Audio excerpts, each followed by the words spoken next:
ನಮಸ್ಕಾರ. ಡಾಕ್ಟರ್ ಸಿದ್ದು ಅವರು KK news Kannada channel ಅಂತ ಒಂದು ಒಳ್ಳೆ ಯೂಟ್ಯೂಬ್ ಚಾನೆಲ್ ಅವರು ಓಪನ್ ಮಾಡಿದ್ದಾರೆ. ಆ ಯೂಟ್ಯೂಬ್ ಚಾನೆಲ್ ವಿಶೇಷತೆ ಅಂತ ಹೇಳಿದ್ರೆ ಅದರಲ್ಲಿ ಕೇವಲ ಸಣ್ಣ ಮಕ್ಕಳು ದೊಡ್ಡವರು ಯಾವುದೇ ಒಂದು ವಯಸ್ಸಿನ ಅಂತರ ಇಲ್ಲದೆ ಹೆಚ್ಚು ನಮ್ಮ ಕನ್ನಡಕ್ಕೆ ಸಂಬಂಧಪಟ್ಟಿರುವಂತಹ ಕರೆಂಟ್ ಅಫೇರ್ಸ್ ಎಲ್ಲ ಮಾಹಿತಿ ಸಿಗ್ತಾ ಇದೆ. ದಯವಿಟ್ಟು ಹೆಚ್ಚಿನ ಸಂಖ್ಯೆಯಲ್ಲಿ, ಅದರಲ್ಲೂ ನನ್ನ ಯುವ ಸ್ನೇಹಿತರು ಹೆಚ್ಚಿನ ಸಂಖ್ಯೆಯಲ್ಲಿ ಯೂಟ್ಯೂಬ್ ಚಾನೆಲ್ ನ ಸಬ್ಸ್ಕ್ರೈಬ್ ಆಗಿ ಫಾಲೋ ಮಾಡಿ ಹೆಚ್ಚು ಕನ್ನಡ ಪರ ಜ್ಞಾನವನ್ನ ಬೆಳೆಸ್ಕೊಳ್ಳಿ ಅಂತ ಹೇಳೋದಕ್ಕೆ ಇಷ್ಟಪಡ್ತೀನಿ.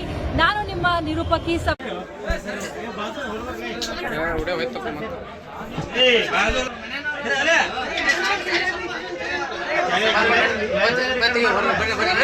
ಕೆಲಸ ಏನಾಗಿದೆ ಬಂದ್ ಮಾಡೋದು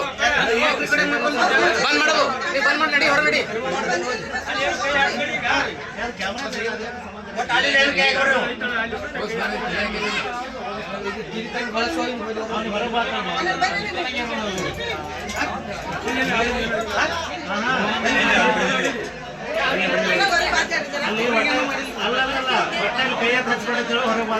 ಎಲ್ಲ ಮುದಾರ ಸರಿ ಏನು ಮಾಡ್ಲಕ್ಕಾಗಲ್ಲ. ಎಲ್ಲ ಹೈದರಾಬಾದ್ ಟೋಕನ್ ನಾ ಹೇಳಿ ಜಳಕಿ ಅವ್ರು ಅರ್ಜೆಂಟ್ ಕಳ್ಸ.